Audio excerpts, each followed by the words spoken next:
Bonsoir, chers téléspectateurs et auditeurs de C10 FM et RHT Guadeloupe. Vous êtes bien dans le ZCL News de ce jeudi 8 février. Et avec vous, durant toute la durée de ces ZCL jusqu'à 14h, nous irons à la rencontre d'invités et bien entendu, nous déroulons l'information. Alors, les invités de ce ZCL News de ce jeudi, nous allons effectivement recevoir nos invités tels que la CCIG en la présence de... Excusez-moi, mais... Merci. Madame Galas Uri, conseiller technique du CFE Guichet Unique. Olivier Lecapre, chef de service CFE à la CCIG. Ensuite, deuxième plateau, nous aurons les sœurs Ndiaye, Sarah Ndiaye, qui est cinéaste, co-créatrice de la plateforme Guadeloupeliwood.tv, ainsi que Shana Ndiaye, qui est cinéaste, co-créatrice de la même plateforme. En dernier plateau, nous aurons Noémie Mille pour sa chronique Je dépose ça là, suivie de Dominique Virassami, président du SNEG. L'information de ce midi, c'est la dégradation une nouvelle fois du collège du bord des Abîmes. Ce reportage a été suivi par Maxime Morel. Il y aura aussi un appel au don du sang, où un lycée très connu, Bel Air à Bémaro, a fait le jeu et les jeunes se sont mobilisés justement pour cet appel à don. Reportage de Charlie Dagonia. Première pause de cette clinique à Saint-Martin, pause de la première pierre de la clinique Roi Taki, avec, en présence de l'ARS et du docteur Saint-Luce. Suivi, bien entendu, ce week-end, un week-end culturel du traditionnel décattement du groupe Voukoum à Bester. Et pour finir, deux nouveaux terrains ont vu le jour, terrain de padel et soft tennis à Bas-du-Fort. Reportage de Stanley Manicor. Donc, merci pour ceux qui nous rejoignent. Nous allons ensemble à la rencontre des deux personnes de la CCIG qui sont déjà sur le plateau. Nous allons les saluer. Bonjour, Monsieur Lecapre. Bonjour, Madame Anaïla. Merci. Voilà, et bonjour, Madame Galassuri. Bonjour. Alors, pour ceux qui suivent le ZCL, vous étiez déjà venus, vous avez fait une intervention il n'y a pas très longtemps sur la proximité. Il y a eu effectivement beaucoup de succès vis-à-vis de cette chronique, beaucoup d'appels, bien entendu. Donc, on sait que vous êtes déjà passé, mais on va quand même rappeler les missions de la CCI. Oui, alors tout à fait. Effectivement, donc, nous avons tout un panel donc, de missions au sein de la CCI, puisque nous intervenons dans tous les secteurs d'activité qui relèvent de notre compétence, bien évidemment. Et à cet effet, on a donc des conseillers spécialisés dans les domaines d'intervention. Et aussi, donc, on a mis en place à ce titre des actions, des événements, des concepts pour que les gens puissent avoir le maximum d'informations et avoir l'accompagnement, l'orientation qu'il faut quand ils créent leur entreprise. Notamment, on a les mercredis de la création. On a aussi des boosters numériques.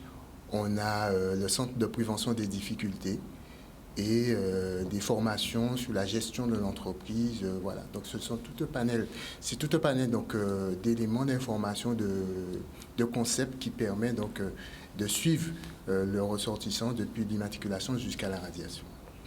Alors aujourd'hui, vous allez nous présenter justement un atelier. Oui. Alors 90 minutes pour créer ma micro-entreprise et bien appréhender le régime. Tout à fait. Alors qu'est-ce qu'on va découvrir dans cet atelier ?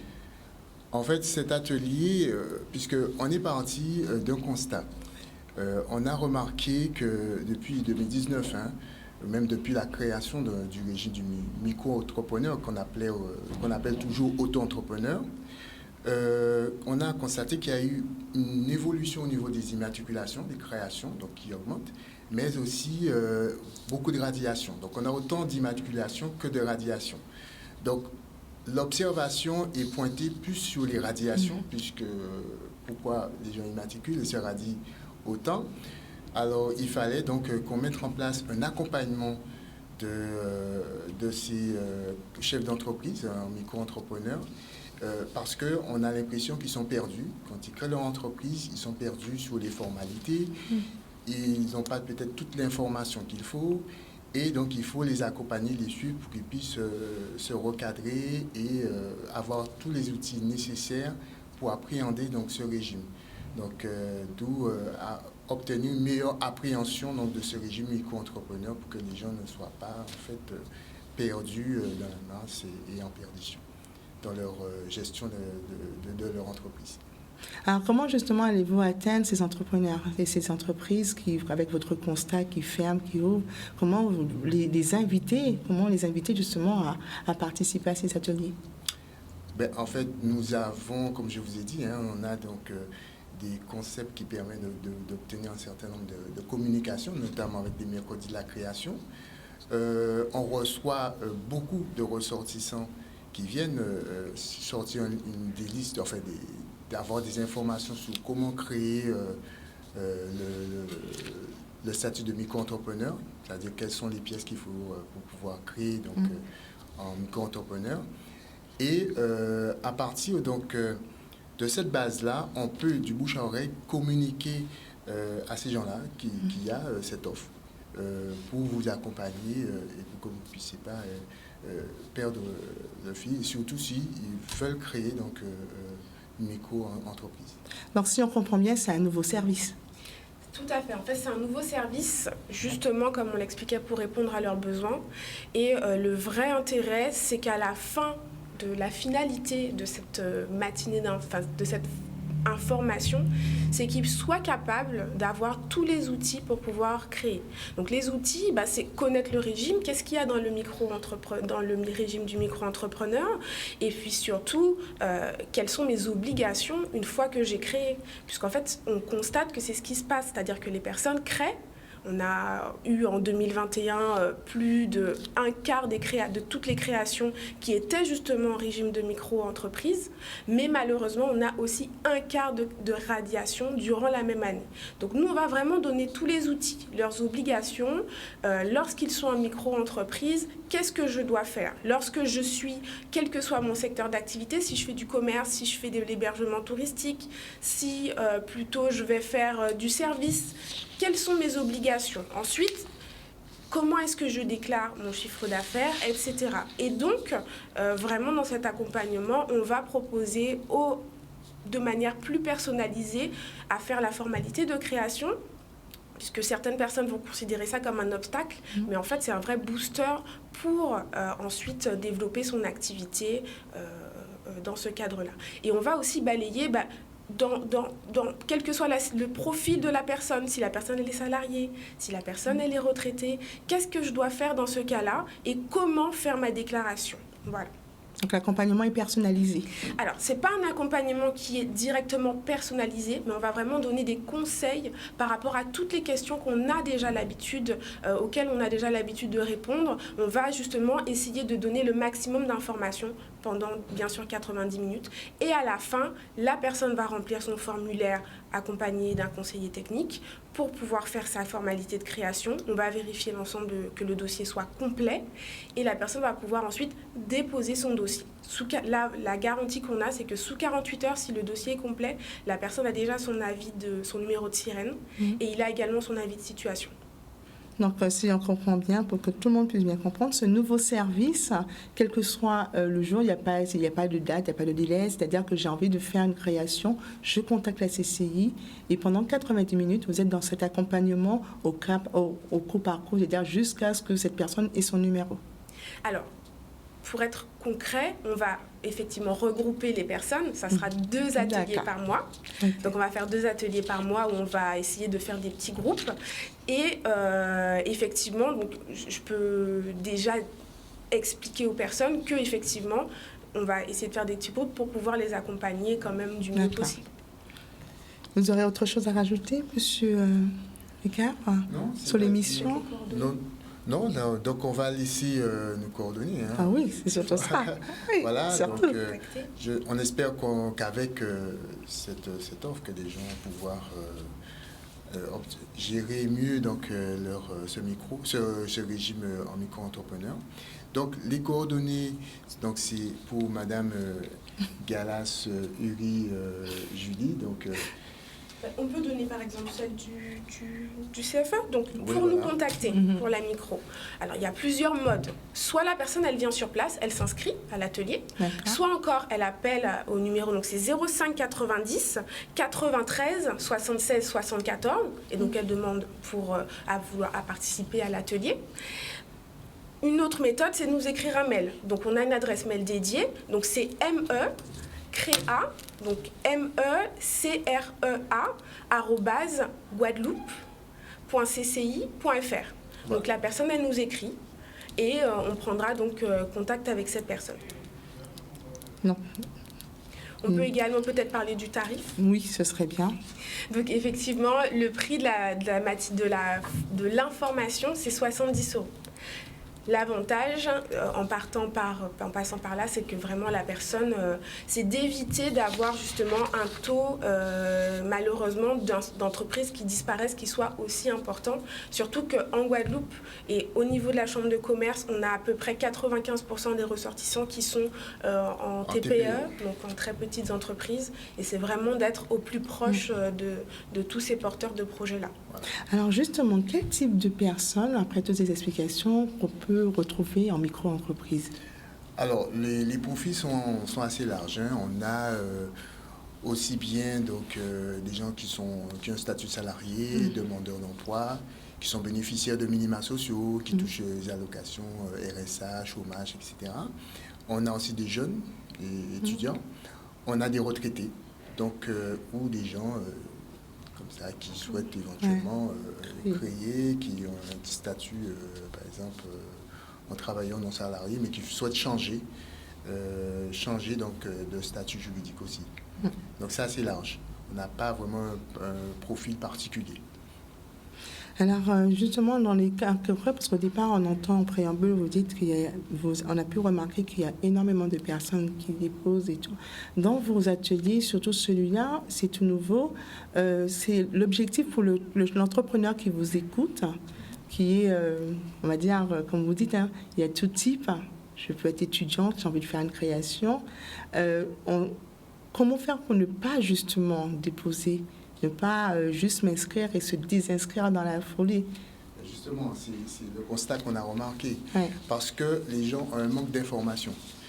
Surtout quand il s'agit donc des obligations sociales et fiscales. Parce que quand on crée... quand on se crée en micro-entrepreneur, c'est une entreprise. On n'est pas dans une petite structure informelle.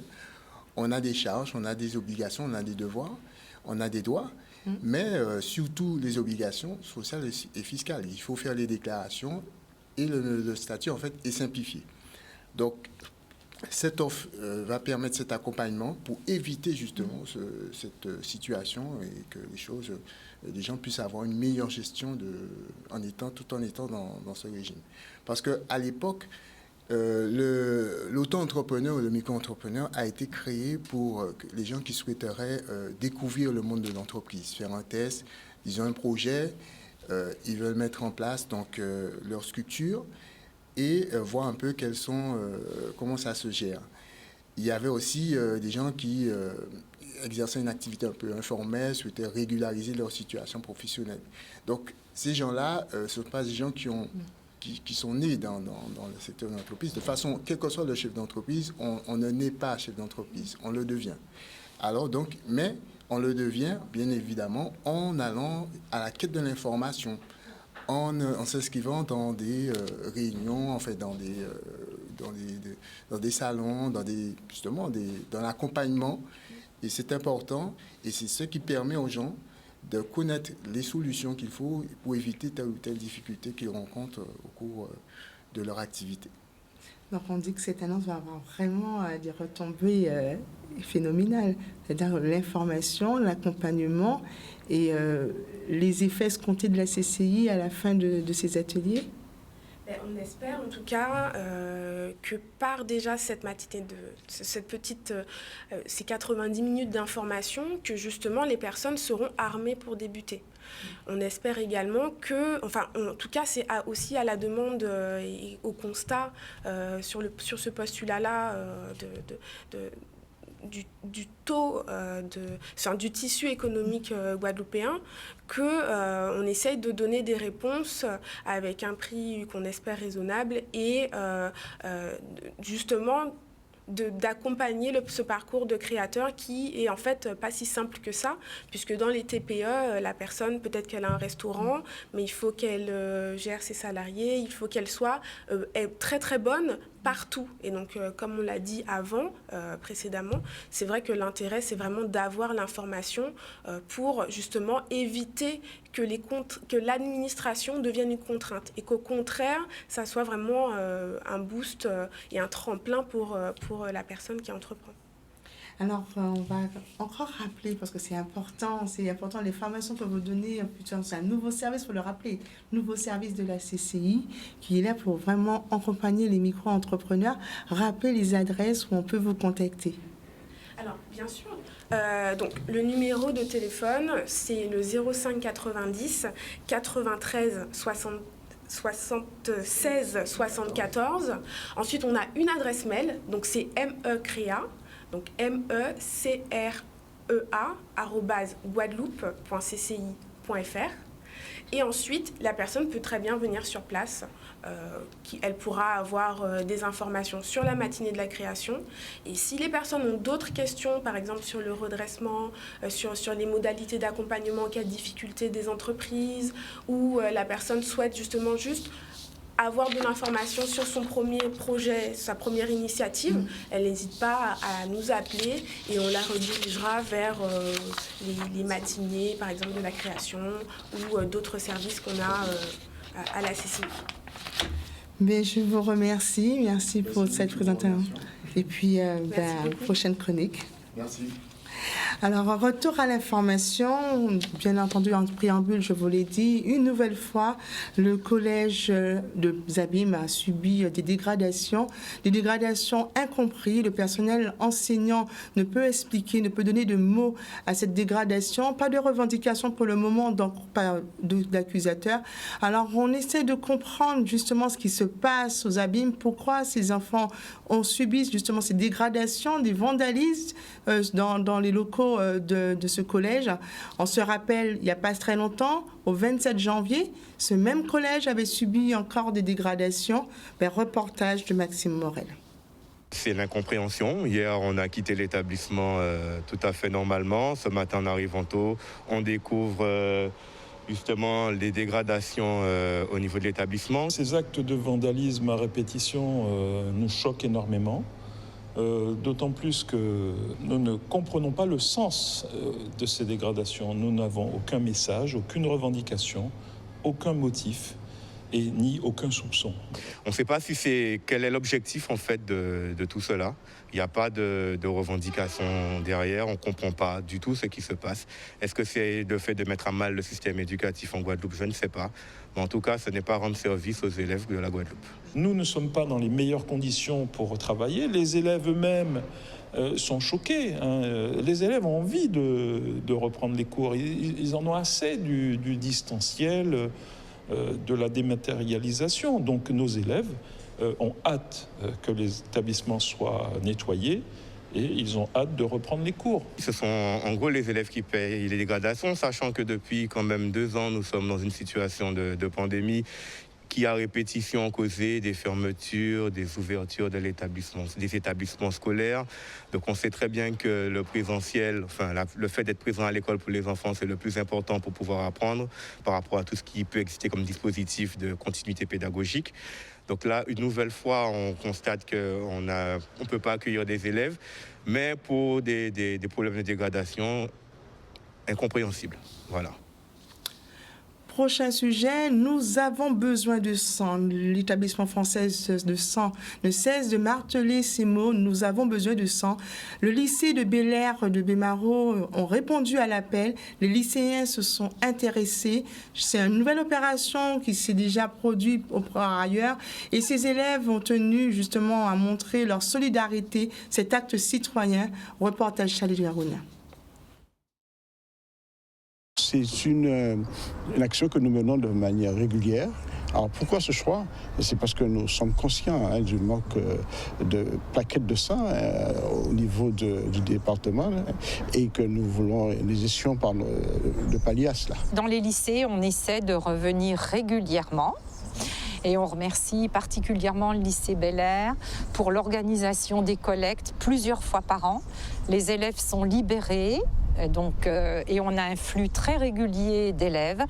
Donc c'est une organisation qui pour nous est vraiment top et nous permet de collecter plusieurs fois par an des poches de sang et surtout de recruter de nouveaux donneurs qui, on espère, après avoir été sensibilisés au don du sang, continueront à donner leur sang, à être fidèles au don du sang.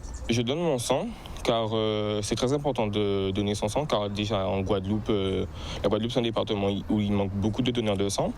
On n'a pas beaucoup de poches malheureusement et on a beaucoup de maladies comme la drépanocytose, leucémie, l'anémie.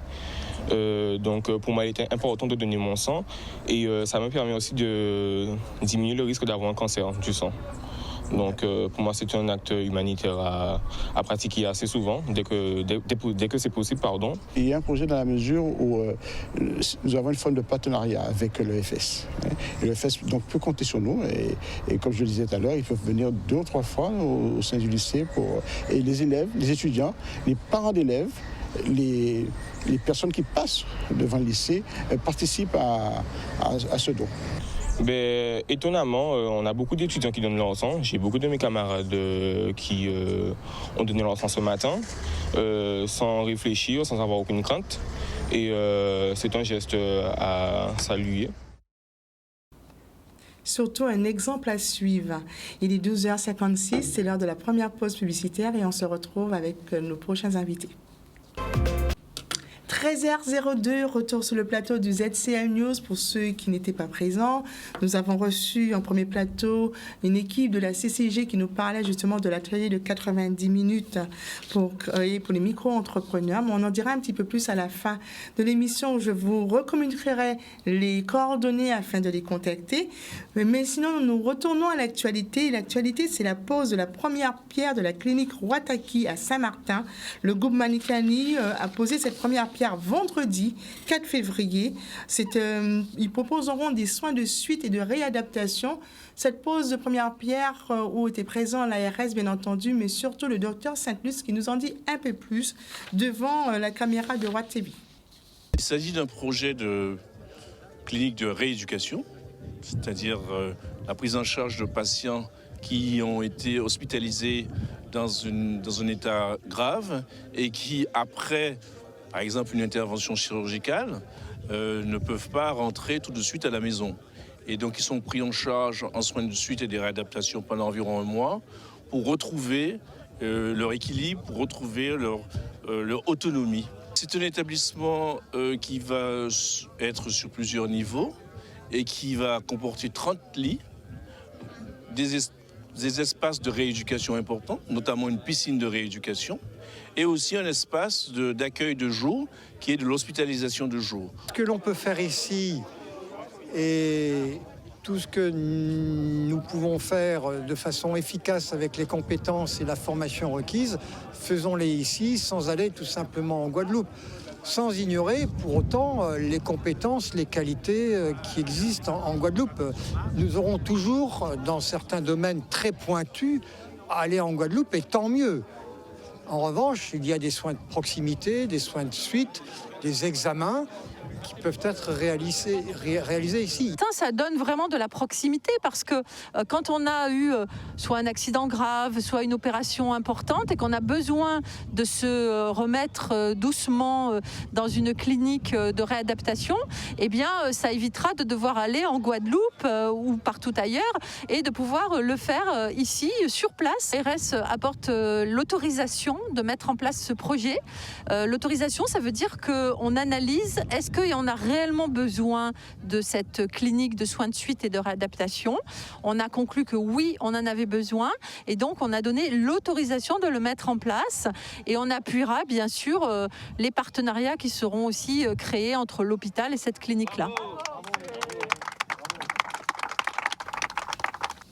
Alors, ce chantier devra durer 16 mois, donc une ouverture de cette clinique en 2023.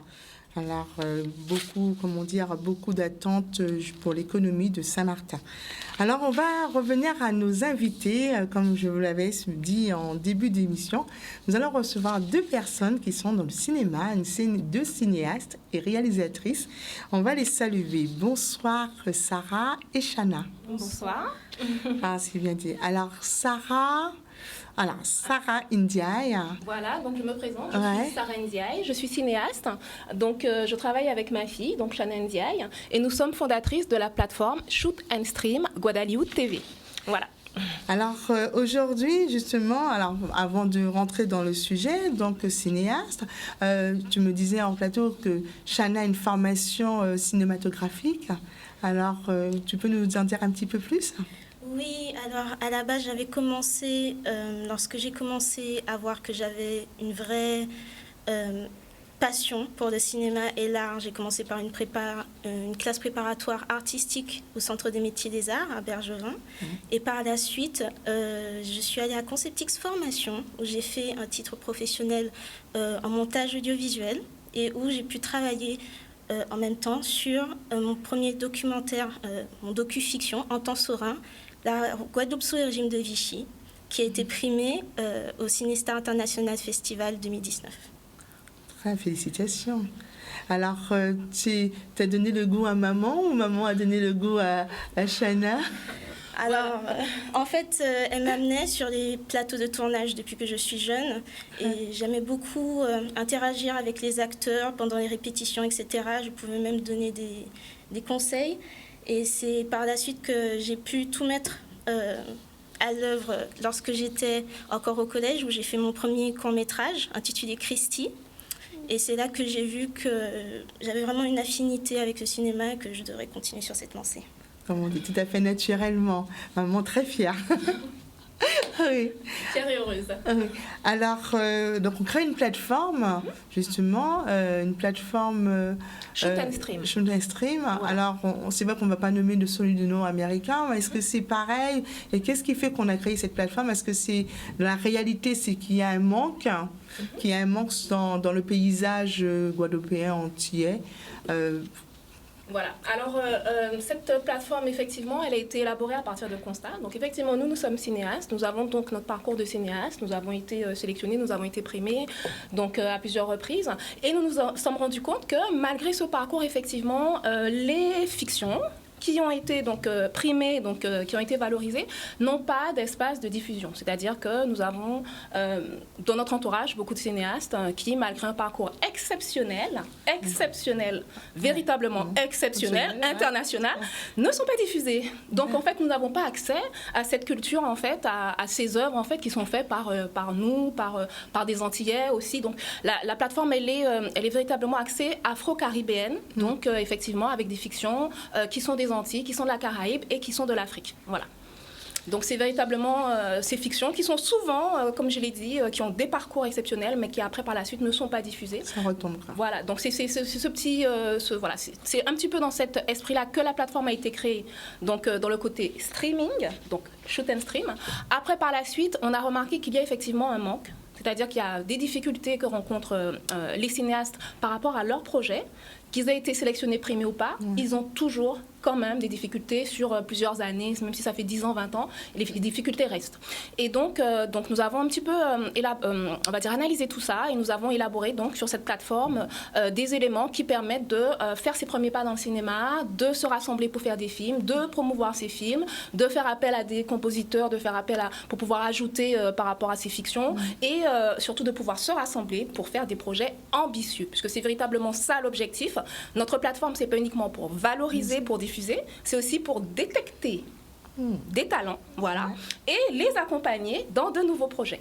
Donc voilà, la dernière fois que nous étions sur ce plateau, donc de ZCL News, nous avons lancé un appel et donc il a vraiment fait, on a eu des retours, voilà, on a eu des retours, donc ça a été vraiment très positif et donc voilà, je vais dire un petit peu la suite. Oui, justement, voilà. parce qu'aujourd'hui, on vient parler, parce que c'est vrai que montrer l'action que vous menez et qu'il y a quand même matière à dire qu'on a des talents, on ne cesse de le dire. Mais des œuvres, magnifiques. Et on va mettre l'accent sur un réalisateur antillais en particulier. Exactement. Voilà, puisque on a des parcours, comme je le disais, exceptionnels. Donc, nous allons parler d'un parcours spécifique aujourd'hui. Oui. Je lui passe.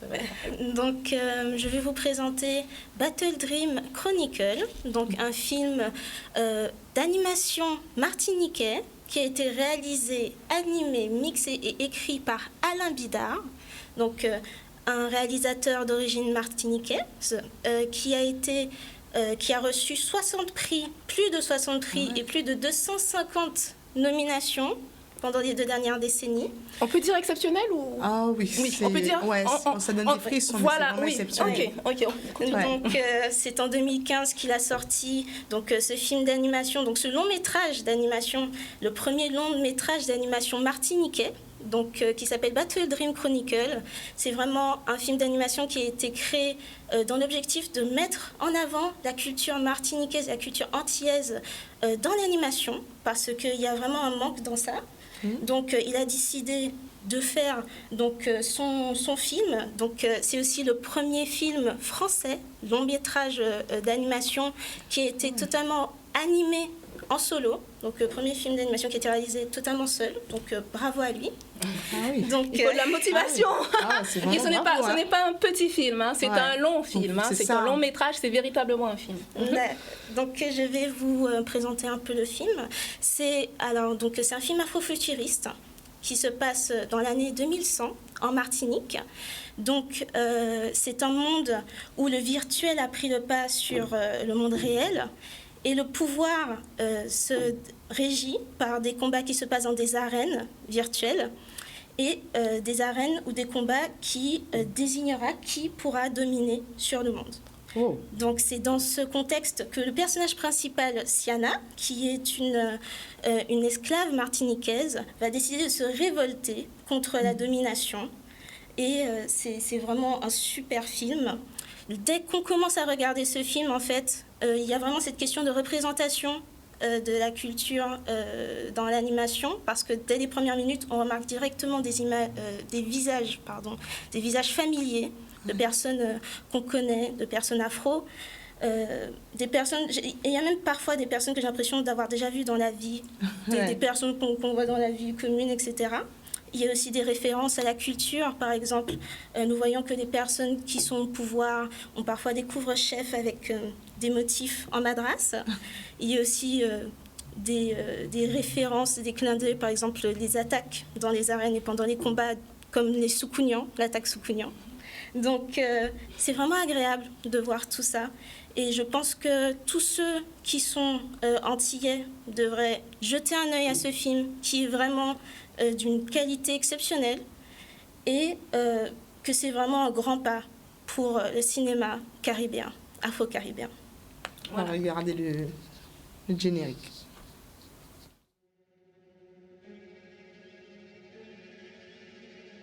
On a le compte 3000 XP. On a le compte. Nos règles sont très claires. Tout esclave doit nous livrer 1000 XP chaque mois, en échange de quoi vous recevrez le droit de vivre jusqu'au mois suivant.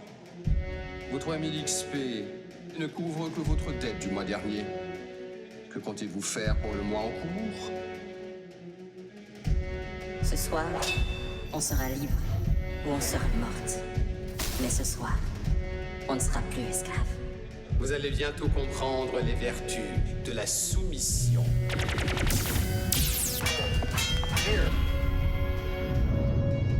Soukounian.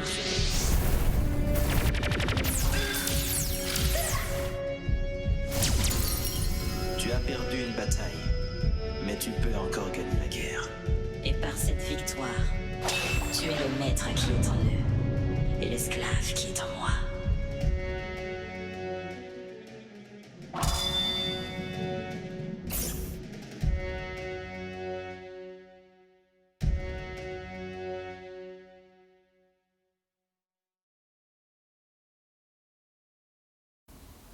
C'est vrai, rien qu'en regardant effectivement le teaser, on est déjà dedans. Ah oui. Ouais. Oh là là. Non, Guadeloupe vous amène dans l'univers du cinéma caribéen. Plongez, n'hésitez pas, ne résistez pas. Allez-y. Ouais. Alors, il y a aussi des challenges. Oui, voilà. Donc, comme je le disais tout à l'heure, donc l'objectif réellement de la plateforme, ce n'est pas uniquement de valoriser, de diffuser, bien que ce soit très important, c'est véritablement de stimuler et de détecter les talents. Donc, voilà. Donc, depuis le dernier appel, nous avons reçu pas mal de scénarios que nous avons pris plaisir à lire. Il y a du potentiel, des idées, de l'ambiance, des univers, de la créativité, vraiment. Et donc, nous avons décidé, donc, pour pouvoir accompagner donc, toutes ces personnes qui s'intéressent, qui cherchent à écrire, nous avons décidé de lancer le premier challenge scénariste. Donc voilà, donc tous ceux qui, vous avez une petite idée, ça m'arrive régulièrement comme ça, je suis à quelque part et puis on vient me voir et puis on me dit « Sarah, j'ai une idée de scénario !» Et puis on commence à me parler. Donc voilà, donc là, le petit challenge scénariste, ça vous permettra d'avoir l'idée du scénario et de rédiger et de me l'envoyer. Voilà. Donc on va regarder un petit peu la petite vidéo. C'est ça, la petite vidéo.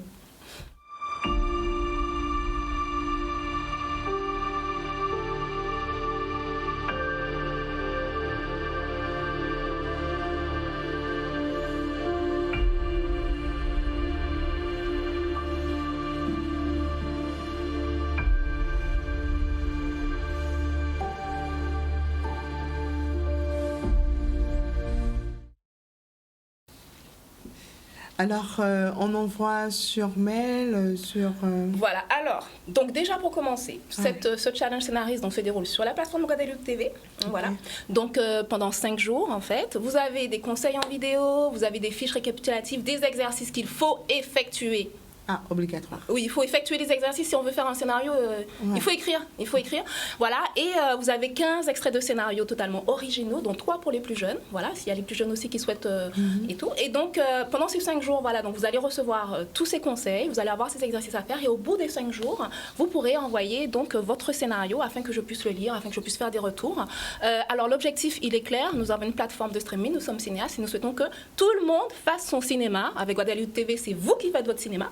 On souhaite que tout le monde fasse son cinéma, qu'il y ait des projets qui soient beaux, qui soient créatifs, qui soient ambitieux et qu'on puisse les diffuser sur la plateforme. Voilà. Donc, alors, les 5 jours, il y a déjà des dates ou c'est il faut juste... Alors, voilà, c'est ça. On est vraiment Alors, ce qui se passe, en fait, c'est que le challenge était déjà prévu. Et le challenge scénariste était déjà prévu. Mais c'est le fait d'avoir reçu tous ces scénarios, en fait, qui fait qu'on a décidé de le mettre plus tôt. Donc là, on va le mettre pour avant la fin de ce mois-ci. Hein. Donc, on regarde un petit peu au niveau de la date, mais c'est avant la fin du mois de février. Voilà, par rapport à tout cet enthousiasme qu'on voit et tout ce qu'on voit. Donc, qu'est-ce que j'allais dire? Donc, effectivement, à partir du moment où vous serez sur la plateforme, donc vous allez pouvoir avoir accès à ce challenge et effectivement à la relecture jusqu'à 10 pages. Et ce premier challenge, le challenge scénariste, est, on va dire, un challenge avant le challenge fiction. Ça fait un deuxième challenge. Qui va arriver après. D'accord. Donc il faut faire ce challenge scénariste pour faire le challenge fiction. Voilà. Donc en étant bien clair que notre objectif, c'est qu'il y ait un maximum de fiction, de stimuler un maximum de talent, voilà, pour que chacun fasse son cinéma. Voilà. D'accord. Donc, juste pour finir, donc, pour les personnes qui ont une idée de film, pour les personnes qui nous regardent et qui ont une idée de film, en fait, voilà. Donc, je vais vous proposer donc, de vous préparer, de faire un petit exercice préparatoire. C'est-à-dire que si vous avez une idée de film, je vais vous demander de prendre un cahier, un papier, un crayon, de noter tout ce qui vous vient à l'esprit, que ce soit des idées de scène, des idées de moments, des idées de personnages, des rebondissements que vous voyez, peut-être des morceaux de dialogue. Donc, de tout noter sur un morceau de papier. Ne vous demandez pas si ce sera dans la version finale de votre scénario. Juste, vous jetez des idées, vous faites ce qu'on appelle un brainstorming, voilà, et afin de préparer justement ce challenge, 5 jours pour faire son scénario. Voilà. Alors, tout ceci sur la plateforme Guadeloupe TV. C'est ça. Alors, Chana, oui. Qu'est-ce que tu dirais de plus pour qu'on puisse vraiment aller voir ce long métrage? Parce que tu nous as donné goût à la... Sincèrement, tu as démarré, mais je pense qu'il y avait encore un petit truc pour inciter à... Alors, pour inciter à aller voir le film. En fait, Donc nous avons reçu ce film après le dernier appel lorsqu'on est venu sur ZCL, et lorsqu'on a vu le formulaire qu'on a reçu, on était directement très enthousiaste parce qu'on avait déjà repéré ce film à l'époque lors de sa sortie. Et juste avec le trailer, même à l'époque, je me souviens que je me sentais directement... j'étais très fière de voir un film pareil qui mettait en scène des personnages afro, comme je vous l'ai dit, des personnages que j'ai l'impression de voir tous les jours, et dans une scène qui est futuriste, parce que c'est extrêmement agréable de voir comment peut être le futur, mais de façon antillaise. C'est parce que vous allez voir des décors, des paysages très futuristes. C'est un monde virtuel, comme je vous l'ai déjà dit. Donc il y a cette histoire d'expérience, d'XP. C'est un côté très jeu, très gamer, très arène de combat, comme vous avez peut-être pu voir dans le teaser.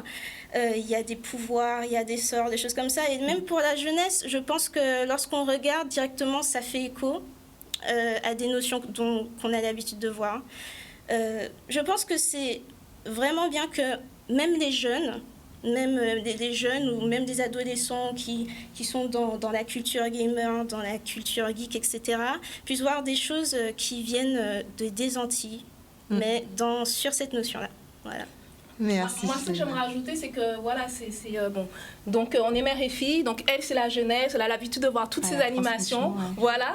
Et donc, voilà. Donc, elle a vu tout de suite la notion de qualité. Elle a suivi l'histoire. Moi, effectivement, bon, en tant que plus âgée, je suis juste fascinée, en fait. Je reste fascinée. Je regarde les images. Je regarde tout ça. Je me dis, waouh, on a fait ça, nous. Alors, je conseille à toutes les mamans de montrer ça à leurs enfants, de montrer ce qu'on fait, qu'on ait cette fierté, que en plus c'est un monde effectivement que les jeunes donc qui connaissent, donc dans lesquels ils peuvent se plonger. Alors moi je l'ai vue fascinée en fait devant l'écran. Je lui parlais, elle était un petit peu, elle était vraiment dans le film. Alors qu'elle a l'habitude en fait, elle a l'habitude de tout ça. Donc ça va fasciner aussi vos enfants, rassurez-vous. Montrez-leur ce que nous faisons avec toute la fierté que nous méritons pour ça, afin de les stimuler pour qu'eux aussi ils aillent plus loin dans leurs projets. Et je voudrais aussi dire mes félicitations à Alain Bidard, le réalisateur, parce que c'est un travail qui a été fait en solo. Pendant des années. Ça a été fait sur 7 ans, donc 7 ans de travail, dont 2 ans, donc apparemment, il y a eu un problème technique après 2 ans, donc il a dû tout recommencer depuis le début, donc sur 5 années après, par la suite, donc... personnellement, je suis très touchée. Et lorsque j'ai vu ce film, j'ai vraiment été inspirée. Parce que l'animation aux Antilles, ça n'a jamais été fait dans une si grande envergure. Et personnellement, je me suis dit, pourquoi pas de l'animation aux Antilles. Jusqu'à maintenant, c'était quelque chose qui avait l'air d'être trop loin, mais j'espère que plus en plus de personnes vont essayer de s'engager sur cette route. Qui vont sauter le pas. Oui. Très beau film. Alors, on va rappeler la plateforme, comment y accéder. Voilà, donc pour accéder, c'est guadaliwood.tv, donc www.guadaliwood.tv, tout simplement.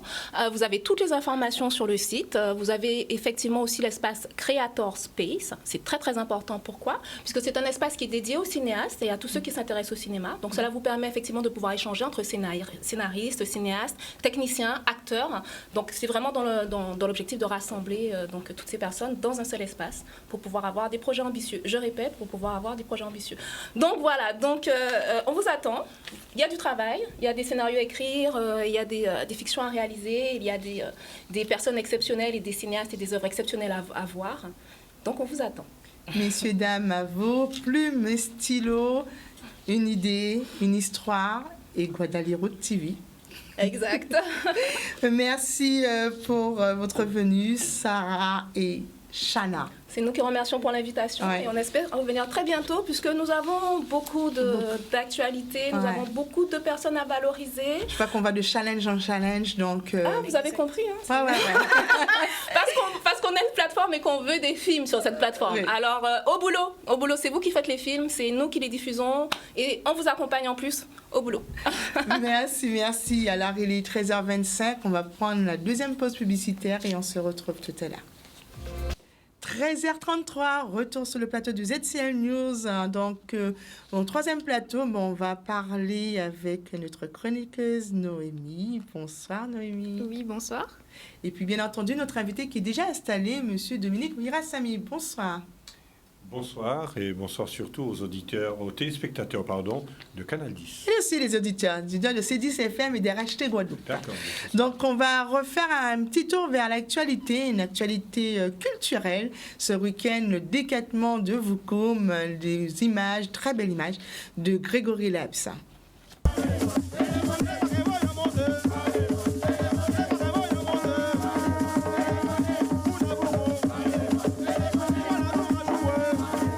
Depuis 34 années, nous dit nous ne pouvons pas rentrer dans ce carnaval. Et si nous pas fait décattement, nous préparer nous spirituellement. Mais pas seulement pour le carnaval là, préparer l'année en nous spirituellement. Donc ça veut dire que tout ça, nous travaillons, c'est problématique à la Guadeloupe.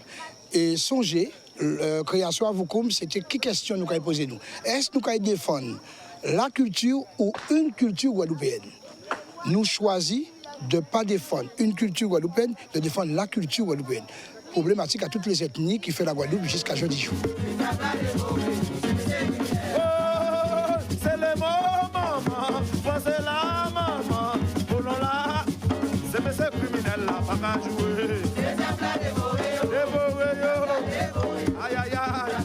Nous faut nous rentrer dedans et aller chercher toute divinité en nous.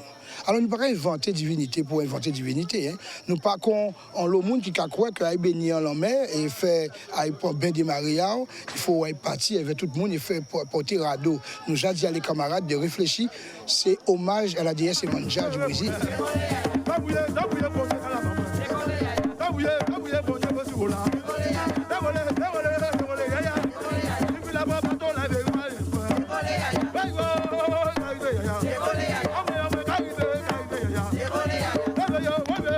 Tout ça pour en dire que décattement là, c'est préparation à nous à l'année là. Et comme carnaval tout près, c'est encore crier merci l'habitude dans nous, puisque nous pas même une commission carnaval, ça n'a pas existé en vous. Ça n'a pas qu'à exister. Nous une commission, mais c'est l'habitude. Et comme carnaval a dans mais c'est l'habitude dans nous, juste c'est coutume, eh bien, il y a dans. Mais il faut nous préparer nous. Et chaque année, nous avons un thème. L'année là, ça c'est l'année à l'arrêt de l'esprit, à Gangan en nous. Donc il faut nous aller en bout à tout ça qui gagne. Non plus, l'année là, ça, je sais que c'est nous perdons l'eau, grand monde en nous. Nous pas du temps à y en veiller, nous pas du temps à accompagner sérieusement. Et nous obliger, thème là, ça, il dit, il faut nous, il camanie nous et nous donnons l'obligation d'aller chercher tout gagne en nous.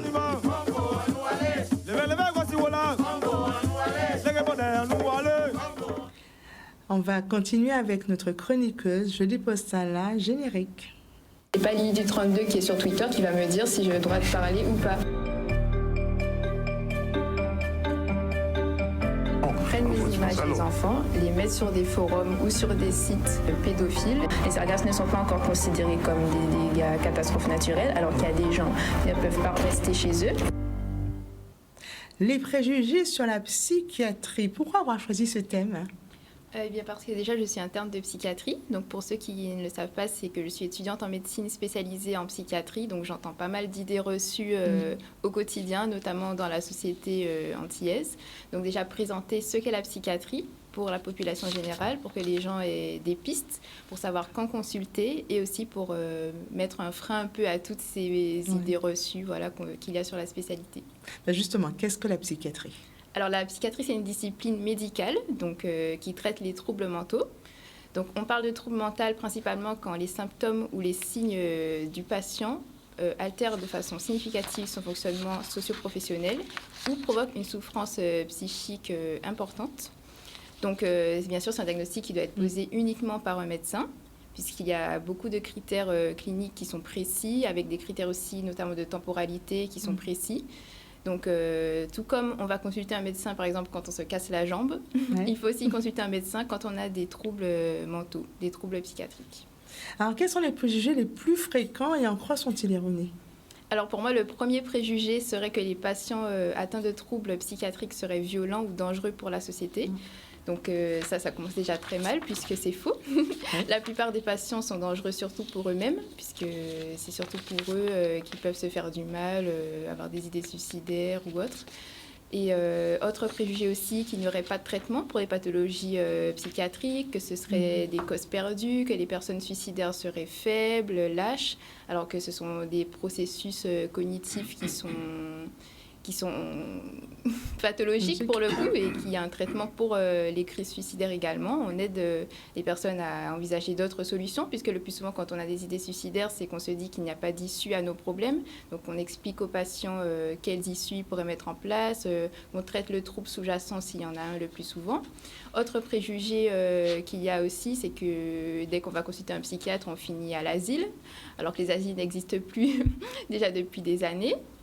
Mais bon, c'est vrai qu'avant, quand on avait une pathologie psychiatrique, on était automatiquement enfermé, donc éloigné de la société. Alors que maintenant, la psychiatrie, c'est vraiment aider les personnes atteintes de pathologie à s'intégrer justement dans la société. Donc le but, c'est de ne pas laisser les personnes hospitalisées.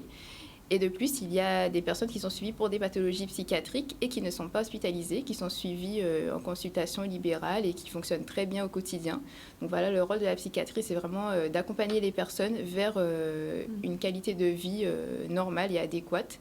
Puisque je ne vois pas pourquoi les gens resteraient à souffrir chez eux, alors qu'on a des solutions pour eux. On a des traitements pharmacologiques, mais aussi des psychothérapies et autres traitements qui fonctionnent, qui ont fait leurs preuves, notamment dans la prévention aussi des troubles, des pathologies. Autre idée reçue qu'on a, notamment aux Antilles, c'est que souvent les personnes seraient maudites ou qu'on leur ait jeté un sort parce qu'elles ont des symptômes un peu délirants, par exemple, alors que tout ça, c'est vraiment identifié dans la communauté médicale, qu'on a vraiment des traitements, encore une fois, pour ce genre de symptômes et qu'on est vraiment contre la stigmatisation des gens ou des personnes. Parfois, des gens qui perdent leurs amis, leur famille quand un diagnostic est posé, alors qu'une personne qui, par exemple, a de l'hypertension artérielle n'est pas autant stigmatisée au quotidien. Donc, vraiment faire de la réinformation au niveau du public pour que les gens comprennent qu'il y a des choses à ne pas dire et que, surtout, ça reste une discipline médicale et que de la même façon qu'on respecte les autres disciplines médicales, respecter aussi celle-là parce qu'il y a des professionnels qui savent ce qu'ils font. Donc c'est vrai que la psychiatrie, comme c'est une spécialité qui est assez abstraite, puisqu'il n'y a pas d'examen complémentaire vraiment qui affirme le diagnostic, c'est une spécialité qui est clinique. Donc on se base beaucoup sur ce que le patient nous dit, ce que son entourage nous dit, et aussi sur comment on interprète les choses qu'on voit. Donc c'est vrai que ça peut être assez subjectif, et même entre les différents psychiatres, il peut y avoir des différences dans les diagnostics et dans les prises en charge. Donc c'est vrai que ça contribue aussi à la confusion collective de la psychiatrie. C'est vrai, on traite toutes les personnes atteintes de troubles de fous. C'est un terme général. Voilà, c'est un terme très stigmatisant et qui en plus est faux puisque la psychiatrie, c'est un domaine qui est très vaste. Il y a beaucoup de pathologies complètement différentes comme les troubles alimentaires, les troubles de l'humeur, les troubles de conduite suicidaire, les troubles du comportement, les troubles de personnalité, la schizophrénie, la dictologie. Vraiment, c'est vraiment très varié. Donc c'est vrai que faire ce raccourci est totalement erroné en fait et très discriminant aussi pour les patients. Alors à quoi sont dues justement ces idées reçues ? Alors, elles sont principalement dues au cinéma, aux films, aux médias, parce que c'est vrai qu'ils ont tendance à exagérer vraiment les traits des pathologies pour leur donner une dimension plus théâtrale, afin de capter l'attention du public, ce qui est normal, mais malheureusement, ça stigmatise les patients qui déjà n'ont rien demandé et qui, de plus, ne se reconnaissent pas dans ce qu'ils voient dans les films, puisque c'est totalement exagéré, voire même mensonger par moments. Le critère le plus omniprésent dans les films et qui est totalement faux, c'est par exemple qu'une personne atteinte de schizophrénie aurait plusieurs personnalités, alors que c'est pas du tout ça la schizophrénie. Mais bon, là, c'est pas le sujet de la chronique. Voilà, c'est un exemple pour dire que c'est complètement banalisé de faire des discriminations et des généralités sur la psychiatrie mensongère, sans aucun fondement scientifique et aucun fondement professionnel. Et dans les médias aussi de présenter les patients atteints de pathologies psychiatriques comme des patients dangereux, alors que finalement les patients qui commettent des crimes sous l'influence de leur pathologie sont quand même très rares et surtout sont considérés comme irresponsables de leurs actes puisqu'ils n'étaient pas aptes, on va dire, à avoir pleinement conscience de leur acte. Donc ça aussi, c'est vrai que le public a un peu de mal avec ça, quand certains patients parfois sont jugés irresponsables de leur crime, à dire qu'ils ne comprennent pas pourquoi, puisque c'est cette personne-là qui a commis ce crime, donc pourquoi elle ne serait pas jugée pour ce crime. Donc voilà, expliquer vraiment aux gens que ça reste quand même des pathologies qui doivent être traitées, même si on a commis des choses parfois qui méritent dans l'esprit général une punition en prison, et bien ces personnes-là aussi ont le droit d'avoir des soins. Alors, quelles sont les conséquences de ces préjugés ? Alors, la première conséquence, c'est un manque d'accès aux soins pour les patients, puisqu'il y a beaucoup de gens qui sont réticents à aller consulter. Donc, une perte de chance pour les patients, parfois un retard de diagnostic de plusieurs décennies. Il y a des patients qui restent enfermés chez eux, chez leurs parents pendant des années, alors que les parents remarquent bien qu'il y a un fonctionnement qui est défaillant, qui est défectueux, qui n'amène pas l'enfant consulté et qui perd des chances notamment de s'intégrer dans la société, d'avoir un emploi, mais aussi de s'améliorer, puisque plus le traitement est commencé de manière précoce, plus, bien sûr, le rétablissement sera optimal. Et notamment des gens qui parfois se mettent dans des situations vraiment embêtantes pour eux au quotidien, comme des dettes énormes, une perte d'emploi parfois irréversible. Et tout ça, ça aurait pu être évité si les personnes avaient eu une prise en charge en psychiatrie et pas forcément une hospitalisation. Ça peut être juste une prise en charge en consultation, comme je l'ai expliqué, en psychothérapie. Enfin, il y a vraiment beaucoup de possibilités en fait pour les patients. Donc vraiment ne pas hésiter à consulter, ou même si on a un doute, si on ne sait pas si ça relève de la psychiatrie, mieux vaut consulter au cas où plutôt que de laisser les choses s'empirer. Et parce qu'après, la conséquence la plus grave en psychiatrie, c'est le risque suicidaire. Et lorsqu'on sait que 9% de la population de la Guadeloupe est à risque suicidaire, c'est vraiment énorme. Pratiquement 10% de la population, c'est vraiment énorme. Je pense que la population ne réalise pas à quel point c'est vraiment beaucoup. Ah oui, les pathologies mentales ont vraiment une forte prévalence dans la société, dans la population en général. Donc il faut vraiment que ces idées reçues soient déconstruites, parce que finalement ce sont ces idées et ces préjugés qui sont dangereuses pour les patients qui relèvent de la psychiatrie. Pourquoi est-il si important de prendre soin de sa santé mentale ? Mais tout simplement pour éviter d'avoir une vie complètement bousillée, comme je l'ai dit avant, avec des dettes, avec des difficultés relationnelles. Et pourquoi souffrir alors qu'on a des solutions justement pour ces personnes, qu'on sait ce qu'elles ont surtout. Parfois, les personnes ont besoin aussi de mettre des mots sur leurs symptômes, sur ce qu'elles vivent, pour rassurer aussi l'entourage, rassurer la personne et améliorer sa qualité de vie, puisqu'il y a des personnes qui vivent très bien avec des pathologies psychiatriques, qui ont un emploi, qui ont une famille, donc c'est possible. Donc remettre de l'espoir aux personnes et surtout leur signaler que tout médecin relève du secret professionnel. Donc, si jamais vous avez peur d'avoir des préjugés ou d'être discriminé, il n'y a pas de quoi, puisque la personne n'est pas censée répéter ce que vous avez dit en consultation.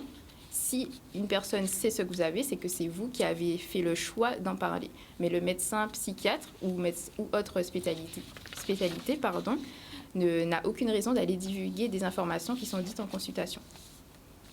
Merci Noémie pour ces précisions sur les préjugés de la psychiatrie. Merci.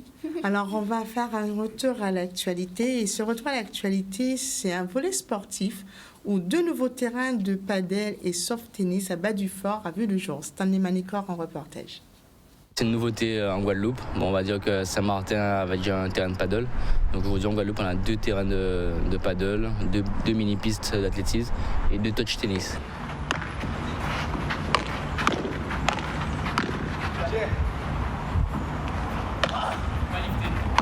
Voilà, l'idée c'est d'avoir des projets pour pouvoir mettre en place des formations, mettre des championnats qualificatifs championnat de France.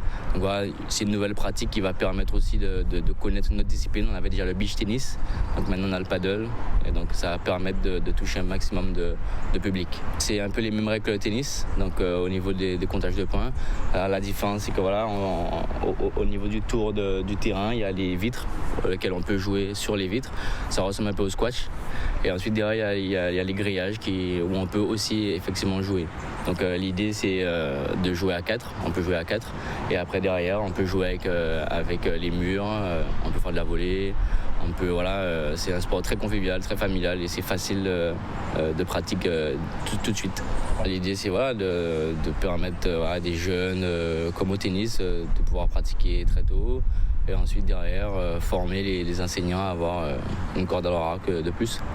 C'est un peu comme toutes les disciplines, on va dire. Hein. Toutes les disciplines confondues, c'est compliqué au quotidien. Donc les clubs ont du mal. Voilà. On essaie de s'adapter au quotidien. On essaie d'accompagner et aider au maximum les dirigeants, les clubs, pour pouvoir voilà, mettre en place des actions qui vont nous éviter de ne pas trop licencier. Mais c'est vrai qu'on a été impacté, sans compter les barrages, les confinements. Et, donc voilà, c'est pas évident, mais on arrive à mettre en place certaines choses. Et c'est depuis octobre, je crois, ça a démarré les travaux. Donc voilà, c'est quelque chose qu'on avait déjà en projet depuis un petit moment. Donc c'est une petite partie du projet initial, parce qu'après derrière, on aura normalement un central, on aura voilà, des nouveaux terrains. Et voilà, c'est une petite partie. Parce que tout le monde est impliqué, un peu comme on dit, Inter des champions, voilà, depuis toujours. On a toujours sorti des jeunes, on fait du sport régulièrement et on a des joueurs athlétiques au niveau physique. Et après voilà, tout le monde met une pierre à l'édifice. Hein. Et nous poursuivons le ZCN News avec notre dernier invité, Dominique Virasamy, qui va nous parler justement de URSSAF, RSI, retraite. Avec M. Virasamy, on va découvrir justement les dispositifs qui ont été mis en place, mais qui peuvent ne pas toujours plaire. Alors, vous aviez une question à poser à Noémie? Oui, tout à fait.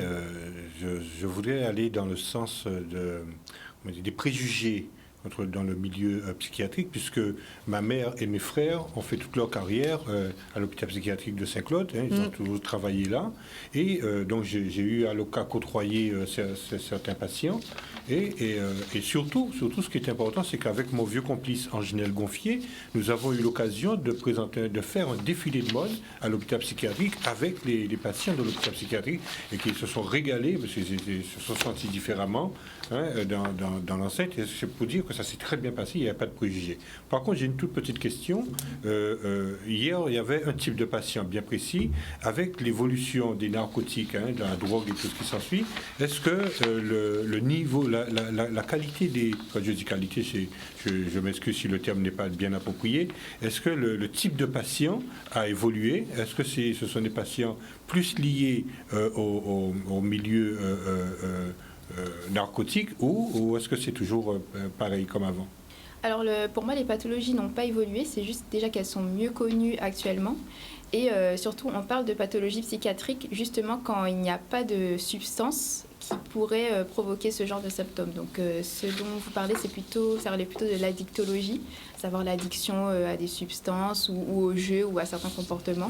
Mais vraiment, la psychiatrie s'occupe des patients qui ont des pathologies qui ne sont pas expliquées par une consommation de substances. Mais par contre, c'est vrai que dans la population qu'il y a en psychiatrie, il y a beaucoup de comorbidités, notamment des addictions. Donc c'est vrai que moi, par exemple, en hospitalisation, tous les patients que je vois ont systématiquement des addictions.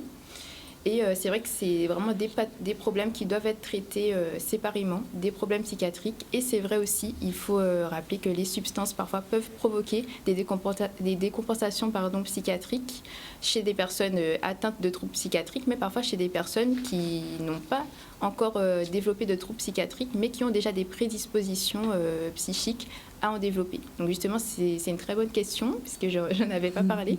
Et j'aimerais juste profiter pour faire juste un message rapide de prévention anti-suicide, pour expliquer vraiment à la population de ne pas négliger les idées suicidaires de leur entourage ou leurs propres idées suicidaires personnelles, que si jamais elles ont besoin d'écoute ou de discuter, d'avoir un avis, qu'il y a le numéro national de prévention du suicide qui est le 3114 et qu'il existe aussi le dispositif maintenant en Guadeloupe de veille anti-suicide qui s'appelle Vigilance pour les personnes qui ont déjà fait des tentatives de suicide, donc pour les professionnels de santé aussi. S'il vous plaît, n'oubliez pas d'inscrire les patients qui ont déjà fait des tentatives de suicide, puisque c'est un système en fait qui va faire des rappels à une fréquence déterminée aux patients, puisqu'on sait que le plus gros facteur de risque de passer à l'acte suicidaire, c'est d'avoir déjà commis une tentative de suicide. Ouais. Voilà, c'est passionnant. Oh oui, c'est passionnant pour aller écouter pendant des heures.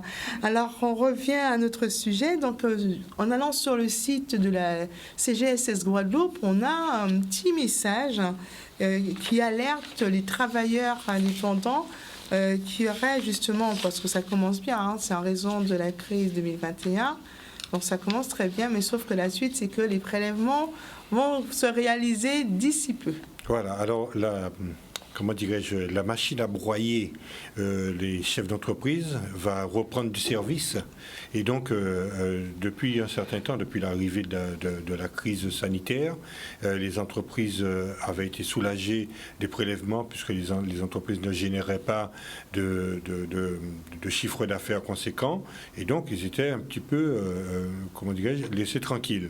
Mais avec cette crise sanitaire est venue se rajouter la crise sociale qui a empêché les chefs d'entreprise de travailler correctement et sereinement pour générer justement des profits.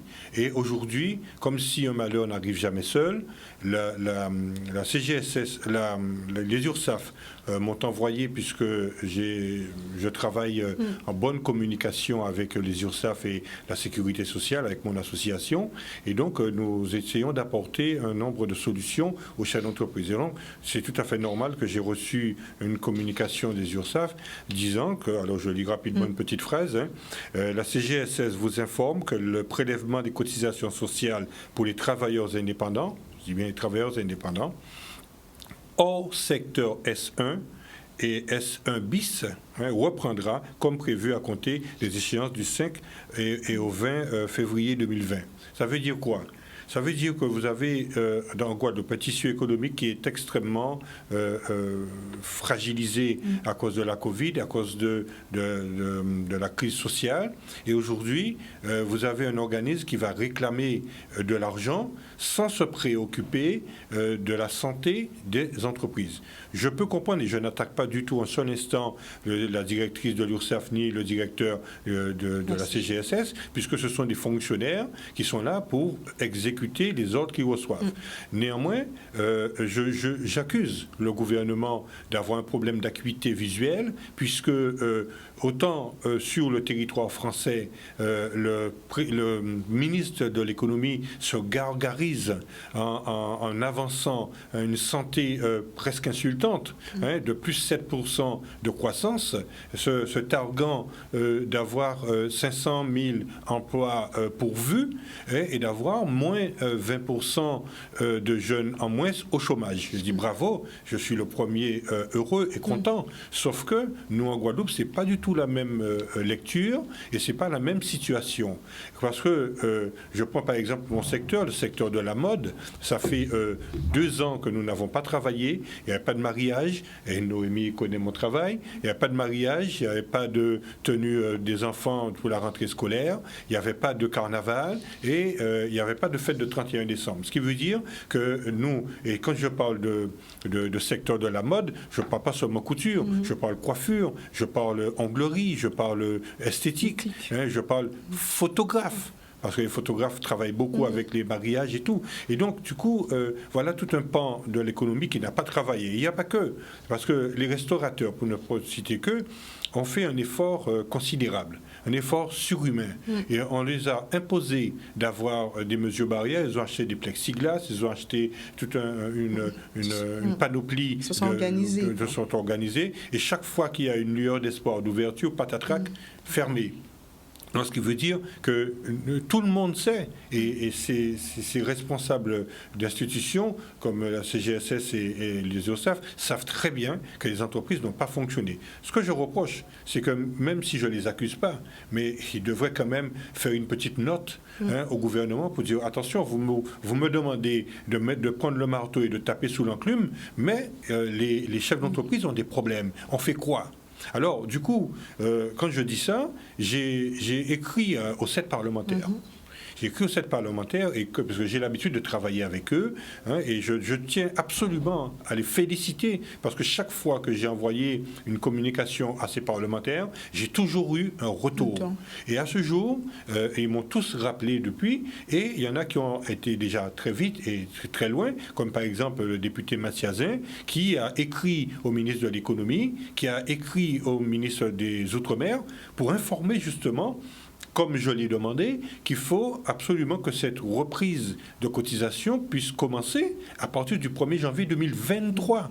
Parce que même si quelque part on nous dit que Omicron va tuer la Covid et donc il n'y aura presque plus besoin de passe vaccinal, on n'y est pas encore. On n'y est pas encore d'une part. Mais d'autre part, disons que je vais prendre ce marqueur temporel, disons mars, avril, ça va s'arrêter. Mais les chefs d'entreprise vont commencer peut-être à travailler, mais les premiers engrangements de bénéfices vont servir à payer les crédits, de payer les engagements financiers avec ce qu'ils doivent, le reste dû des matières premières. Et donc, ils seront bien. Et surtout, les chefs d'entreprise qui avaient des locaux dans des endroits stratégiques ont dû prendre le bas de laine, la réserve financière, et prendront ces premiers mois d'entrée d'argent pour payer les locaux qu'ils exploitent, puisque faut pas oublier qu'ils ont continué à payer ces locaux qui sont restés fermés parce que c'était des locaux placés dans des espaces stratégiques. Et donc du coup comment dirais-je, hier soir j'ai eu une très belle communication avec ce sénateur Lurel qui va s'engager, selon ce qu'on a dit, qui va s'engager avec les autres parlementaires et les autres élus de Guadeloupe pour demander, pour exiger qu'il soit arrêté ce début de collecte de prestations afin de permettre aux entreprises de souffler.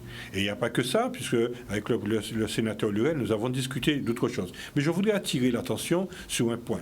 C'est que quand l'URSSAF dit que les gens qui ne seront pas directement impliqués dans cette collecte, ce sont les gens qui sont issus du secteur S1 et S1 bis, alors, qu'est-ce que j'ai fait avec mon association? On a été chercher. Oui, c'est quoi ces personnes? Voilà. Ouais. À quoi correspond S1 et S1 bis? Parce que je ne peux pas venir sur le plateau pour raconter n'importe quoi. Donc, c'est vérifiable. Vous tapez entreprise S1 et entreprise S1 bis, et vous allez avoir c'est pas moins de 5 pages. Il y a au moins 200 à 300 entreprises qui sont listées, qui ne feront pas partie de cette collecte. Mais ce qui est plus terrible, ceux qui auraient pu avoir une chance de faire partie de l'absence de collecte, écoutez bien, ils vous disent, les entreprises artisanales réalisant au moins un chiffre d'affaires, de leur chiffre d'affaires par la vente de leurs produits ou leurs services sur des foires et des salons. Je suis désolé, le chef d'entreprise qui y travaille déjà n'a pas le temps de vérifier sa comptabilité et de s'assurer que sa comptabilité ordinaire est correcte. Est-ce que vous croyez que le chef d'entreprise ira chercher, est-ce qu'il a déjà dépassé les 50% de ceci ou cela, et est-ce que ce qu'il a vendu fait bien partie de salon Là, j'ai pris ça comme ça. Je peux prendre un deuxième très rapidement. Fabrication de produits alimentaires, lorsqu'au moins 50% du chiffre d'affaires est réalisé avec une ou des entreprises des secteurs de l'événementiel, de l'hôtellerie ou de la restauration. Est-ce que vous croyez que quand quelqu'un va livrer quelque chose, il va prendre le temps de dire « Ah tiens, j'ai livré combien de restaurants? Tiens, j'ai livré combien d'hôtels? Il faut qu'on arrête. » Là, c'est un truc de fou. Déjà, nous sommes très en colère parce que par rapport aux aides qui devaient nous être attribuées, on n'a pas pu y avoir accès parce que la majeure partie des entreprises étaient inscrites au fichier des endettés sociaux et fiscaux, tout simplement parce qu'il y avait un problème de cotisation sociale, puisque aujourd'hui, pour accéder à un prêt bancaire, pour accéder aux subventions régionales, pour accéder aux adaptations de l'État, il faut être à jour des cotisations. Donc c'est déjà un premier truc qui est un peu, pardonnez du mot, qui est un peu débile. Et donc c'est ne pas prendre en considération la réalité du pays. Aujourd'hui, on nous met encore une autre norme. Souvenez-vous, quand j'ai fait l'appel aux couturiers pour fabriquer les masques, on a commencé à fabriquer des masques en tissu, et puis patatrac, tout de suite on nous a dit norme af norme. Chaque fois que les Guadeloupéens essaient de s'en sortir, il y a toujours des normes, des règles qui tombent spécialement pour les DOM. Et donc je dis que quelque part, l'URSSAF et la Sécurité sociale, ils sont dans leur rôle. Aujourd'hui, j'attends beaucoup de l'engagement des parlementaires. J'espère que les autres élus vont accompagner le sénateur Lurel dans sa démarche pour nous permettre justement d'avoir un espace d'oxygène entre maintenant et le 1er janvier 2023. Cela nous permettra d'avoir un petit peu de recul et voir venir.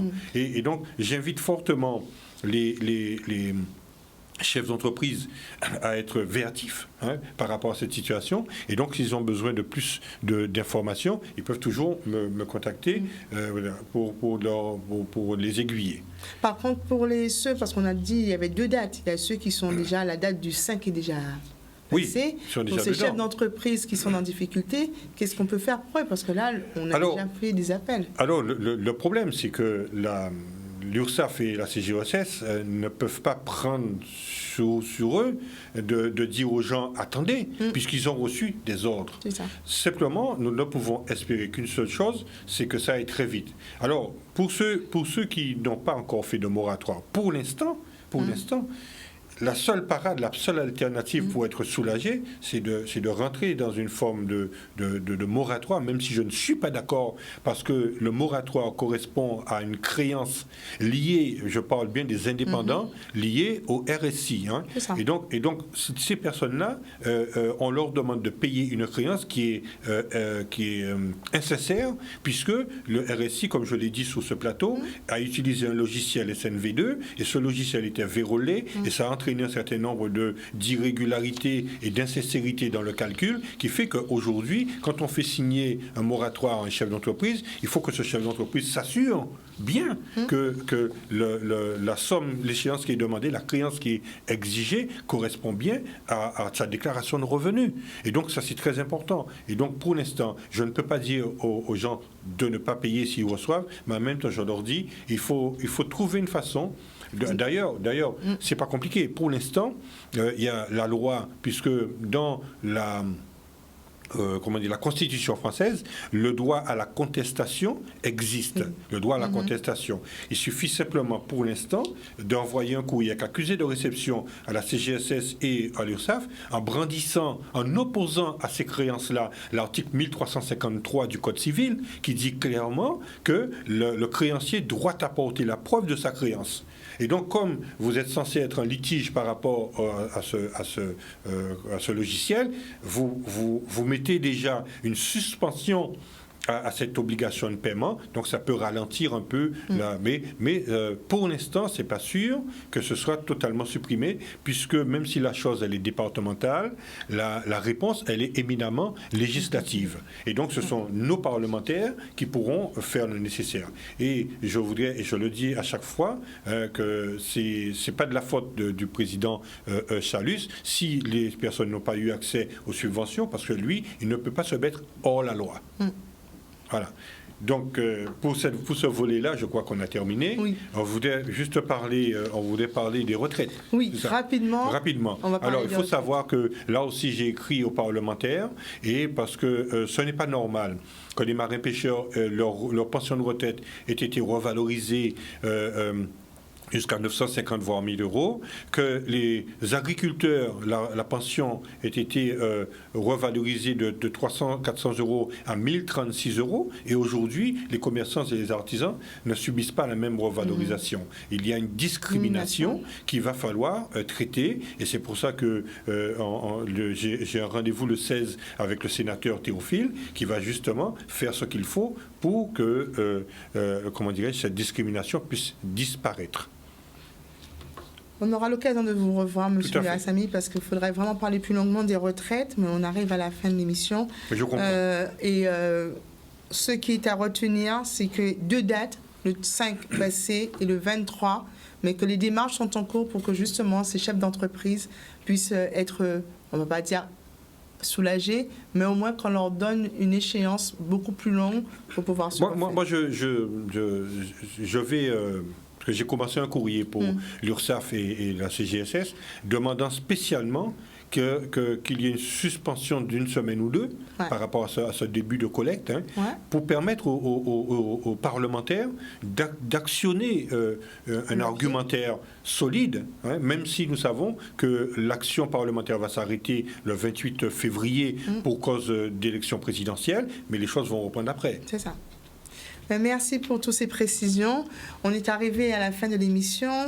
Nous avons reçu, bien entendu, en premier plateau, Julie Gallas-Uri et Olivier Lecap de la CCIG. Avec eux, nous avons parlé de l'atelier de création de la micro-entreprise et bien appréhender le régime. Un numéro de téléphone pour pouvoir les joindre, c'est le 0590 93 76 74. Un mail mecrea@guadeloupe.cci.fr. La somme de 70 € pour cet atelier. Ensuite, c'est suivi en deuxième plateau de la famille Ndiaye, Sarah et Shana, qui sont venus nous parler cinéma, la plateforme guadaliroad.tv, où justement un challenge a commencé, écrire une histoire, un scénario, donc, et surtout la présentation d'un film d'animation martiniquais qui est à voir. Et pour finir, sur le dernier plateau, nous avons eu Noémie Mille qui nous a parlé justement des préjugés de la psychiatrie. Et on vient de finir avec M. Virasamy sur justement ces cotisations URSSAF qui vont commencer, qui ont commencé et qui vont se poursuivre pour le mois de février. Et en actualité, premier sujet, nous avons pu constater les dégradations du collège du Bourg des Abîmes, reportage de Maxime Morel, ainsi qu'un appel au don du sang par l'EFS. Le lycée de Bel-Air de Bémaro a une participation massive de ces lycéens qui ont répondu présents. Et la pose de la première pierre de la clinique Wataki à Saint-Martin, où le groupe Maniokani proposera une clinique de soins de suite et de réadaptation d'ici l'année 2023. Ensuite, pour cette journée culturelle de ce samedi, nous avons eu le traditionnel décathlon de Mas Avoukoum. Et pour finir, 2 nouveaux terrains de padel et soft tennis ont vu le jour à Bas-du-Fort.